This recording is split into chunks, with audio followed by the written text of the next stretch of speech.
வணக்கம் மக்களே, நான் விக்னேஷ் வினோத்.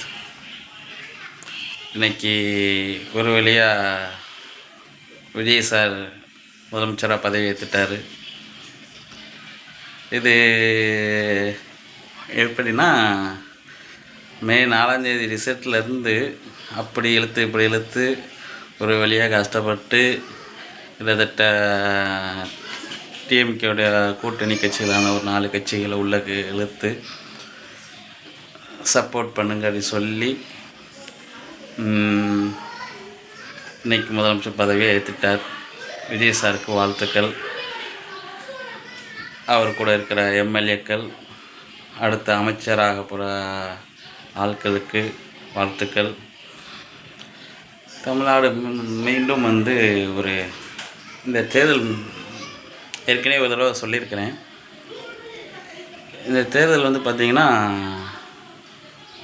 சாதி மதம் எல்லாத்தையும் கடந்த ஒரு தேர்தலாக இருக்குது. ஏன்னா 108 தொகுதியில் செவிச்சது ஒருத்தங்க தலித் மக்கள் தனித்தொகுதியில் இருந்து செவிச்சு வந்திருக்கிறாங்க. விஜய் சார் அந்த தலித் மக்களை நிப்பாட்டி தனித்தொகுதியில் செவிச்சு வந்திருக்கிறாங்க. அப்படிங்கும்போது இது எல்லாத்தையும் உடைச்சிருக்குது. எப்படின்னா, மதம், இந்து மதம், கிறிஸ்டின் மதம், முஸ்லீம் மதம், இதுக்கு அப்பாற்பட்ட உள்ளுக்குள்ள ஜாதி, இவை அனைத்தையும் உடைச்சி வந்திருக்கிறாங்க. உடைச்சி ஒரு வழியாக கிட்டத்தட்ட சிஎம் ஆகிட்டார், முதலமைச்சர் ஆகிட்டார். இப்போ அவர் என்ன சொல்லியிருக்காருன்னா, ஒருபோதும் நான் தப்பு பண்ண மாட்டேன், பதவி கிடச்சிருச்சு, ஜெயிச்சிட்டோம் அப்படின்னு சொல்லிட்டு இதில் அவங்க கட்சியினரையே குறிப்பிட்டு சொல்கிற மாதிரி ஒரு இண்டிகேஷன் கொடுத்துருக்காப்புல. எப்படின்னா, ஜெயிச்சிட்டோம் அப்படின்னு சொல்லி ஆடிடக்கூடாது.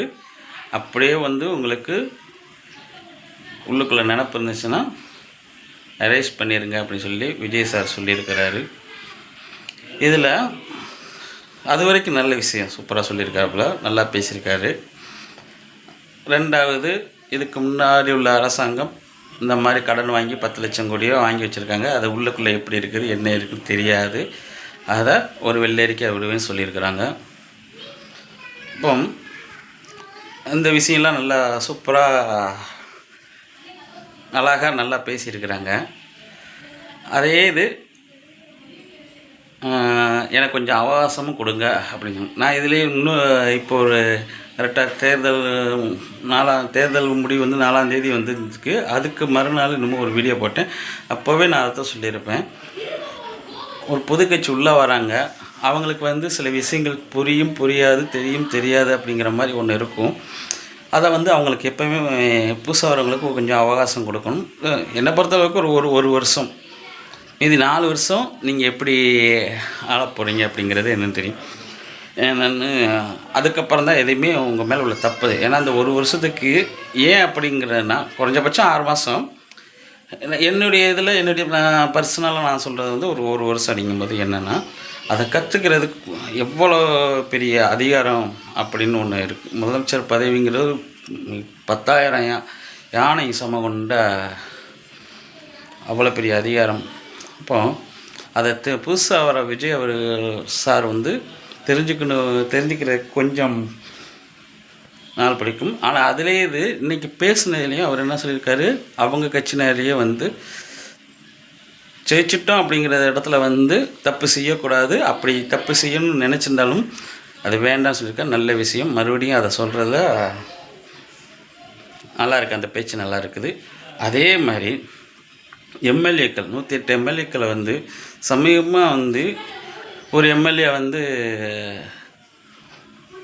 பெரிய வாழை வச்சு கேக்கு கட் பண்ணுறாப்புல. அது யார் செய்வாங்க? ஒரு எம்எல்ஏ செய்வாங்களா அப்படிங்கிறது ஒன்று இருக்குது. இன்னொரு எம்எல்ஏ அது பழைய வீடியோ. அவர் எம்எல்ஏ தேர்தலுக்கு முன்னாடி எப்போ உள்ள வீடியோவோ தெரியாது. அவரும் எம்எல்ஏ ஆகியிருக்காரு. அப்போ அவரும் இனிமேல் மக்களுக்கு உண்டான ஒரு அரசியலை பண்ணணும், மக்கள் மேலே ஒரு சின்ன பயம் இருக்கணும். அந்த பயத்தை உருவாக்க வேண்டியது விஜய் சாருடைய கடமை. எப்படி கடமைன்னா, அவர் தான் முதலமைச்சர். அவர் வந்து அந்த சில பேர் கட்சியில் உள்ள இருப்பாங்க, கெட்ட பேர் எடுத்து கொடுக்குறதுக்குன்னு சில அமைச்சர்கள் எம்எல்ஏகள் இருப்பாங்க. அது அவங்கள அறியாமல் செய்யணும், அறிஞ்சு செய்கிறாங்களான்னு தெரியாது. அது ஏதோ ஒரு சமூகத்துக்கு வந்து அது வந்து பெரிய கெட்ட பேரை உண்டாக்கும். உங்கள் கட்சிக்கு மேலே உங்கள் எம்எல்ஏ பண்ணாலும் கடைசியில் வந்து விஜய் சார் மேலே தான் வந்து விழும். அப்போ இதை வந்து கவனிக்க வேண்டிய இடத்துல வந்து விஜய் சார் இருக்கார். விஜய் சார் வந்து அந்த மாதிரி ஆட்களை வந்து தனியாக கண்காணிச்சிக்கிட்டே இருக்கணும் அப்படின்னு நான் நினைக்கிறேன். ஏன்னா கண்காணித்தாதான் அவங்க செய்கிற சின்ன சின்ன தப்புகள் வந்து உங்கள் ஆட்சி மேலேயும் நீங்கள் பண்ண போகிற ஆட்சி மேலேயும் தப்புகள் வந்து விழாத அளவுக்கு இருக்கும். அது விஜய் சார் கண்காணிப்பார் என்ன நம்பவும் பார்ப்போம். புது ஆட்சி வந்திருக்குது. இனிமேல் இந்த 5 வருஷத்தில் நிறையா எப்படி நடக்க போகிறது இல்லை. ஆனால் சொன்ன மாதிரி தான் ஒரு சில அவகாசம் கொடுக்கணும். நான் 5ஆம் தேதி அந்த வீடியோ போட்டு பண்ணிக்கிறேன். அப்போவே நான் சொல்லியிருப்பேன். அதைத்தான் இப்போ விஜய் சாரும் சொல்லியிருக்கிறாங்க. அப்போ அவகாசம் கொடுப்போம். ஒரு 6 மாதம், ஒரு 8 மாதம், ஒரு வருஷம் இன்னும் அவகாசம். ஆனால் அதுக்கு அங்கிட்டு அவகாசம் கொடுக்க முடியாது. ஏன்னா சில விஷயங்களை கற்றுருப்பாங்க. அதை தெரிஞ்சுக்கிட்டு அரசியல் நல்ல அரசியலாக பண்ணணும். மக்களுக்கு தேவையானது செய்யணும். மக்கள் மேலே இருக்கிற கடன்களை முதல்ல 10 லட்சம் கோடி ரூபா இருக்குது. இப்போ உள்ள அவர் அறிவித்த மாதிரி வந்து கொடுக்க முடியுமா? 2500 ரூபா 6 சிலிண்டர்னால என்னாச்சு, 2500 என்னாச்சு கணக்கு போட்டு பார்த்தோம்னா எக்கு தப்பாக போகும். இப்போ இருக்க கடனில் வந்து அதை கொடுக்குற அவர் கொடுக்காட்டினாலும் பரவாயில்ல. ஆனால் அத்தியாவசிய பொருள் வந்து விலைப்பொருள் வந்து ஏறாமல் பார்த்துக்கணும். அதுவே மிகப்பெரிய நல்லாட்சியாக இருக்கும் நான் நினைக்கிறேன். அவர் 2500 ரூபா கொடுக்குறாரு, 6 சிலிண்டர் கொடுக்குறாரு, தாய்மாமன் சீர் அப்படி இப்படின்னு வெட்டி செலவு பண்ணாமல் மக்களுக்கு உண்டானது இந்த விவசாயம் பரந்தூரில் அது வந்து பிரச்சனையில் இன்னும் இருக்குது. அதை முழுமையான தீர்வு காணணும்.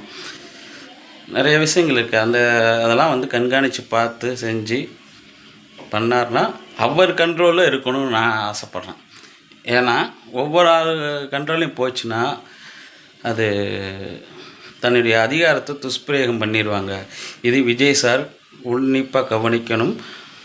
நாட்டு மக்களை மட்டும் கவனித்தா மட்டும் பத்தாது, அவங்களுடைய அமைச்சரவையில் இருக்கிற ஒவ்வொரு அமைச்சரையும் கவனிக்கணும், ஒவ்வொரு எம்எல்ஏக்களும் கவனிக்கணும். அந்த எம்எல்ஏக்கள் உங்கள் முன்னாடி என்ன பேசுகிறாங்கன்னு கவனிக்கணும், அந்த அமைச்சர்கள் உங்களுக்கு பின்னாடி போய் என்ன பேசுகிறாங்கன்னு கவனிக்கணும். எல்லாத்தையும் கவனித்து இவங்களை கூப்பிட்டு வச்சு சத்தம் போடணும். சத்தம் போட்டு இருந்தால் முதல்ல இதை செஞ்சாலே வந்து நல்ல முறையில் ஆட்சி போகுதுன்னு அர்த்தம். அவர் செய்வாருங்கிறது நீ காலையில் ஒரு பதவியேற்றோடனே அவர் தனியாக பேசினாப்புல அதில் தெரிஞ்சது. அதை வந்து கண்டினியூ பண்ணார்னா நல்லாயிருக்கும். அவர் ஆட்சி சிறக்காக இருக்கும். அடுத்த 5 வருஷம் கழித்து ஒரு சில செயல்பாடுகளை செஞ்சாலே போதும், அவருடைய ஆட்சி மறுபடியும் தொடர்றதுக்கு வாய்ப்பு இருக்குது. தொடரட்டும். ஆனால் அதுக்காண்டி விஜய் சார் மேலே விமர்சனம் இல்லைங்கிறது சொல்கிறதுக்கும் இல்லைன்னு சொல்ல முடியாது. அவர் இன்னும் பழைய மாதிரி வந்து மக்களை சந்திக்காமல் இருக்கிறதோ, இப்போ அவருக்கு வந்து எல்லா விதமான பாதுகாப்பு இருக்கும். எங்கே வேணாலும் போகலாம், எப்படி வேணாலும் போகலாம், அவர் நினச்ச இடத்துக்கு போகலாம். கரூரில் 41 பேர் இறந்ததுக்கு வரைக்கும் போகலாம். பரந்தூருக்கு பரந்தூர் விமான அங்கே போனால இப்போ அங்கேயே போய் நிற்கலாம், அந்த மக்கள்கிட்ட பேசலாம் பாதுகாப்போடு. இப்போ இது அவர் கையில் இருக்குது. இப்போது என்ன வேணால் செய்கிற மாதிரி அவர் கையில் இருக்குது. அடுத்த நல்லாட்சி கொடுக்குறதும் சரியில்லாத ஆட்சி கொடுக்குறதும் அவருடைய கையில் இருக்குது. வாழ்த்துவோம். தமிழ்நாடும் நல்லா இருக்கட்டும், இந்தியாவும் நல்லா இருக்கட்டும். வாழ்க தமிழ்.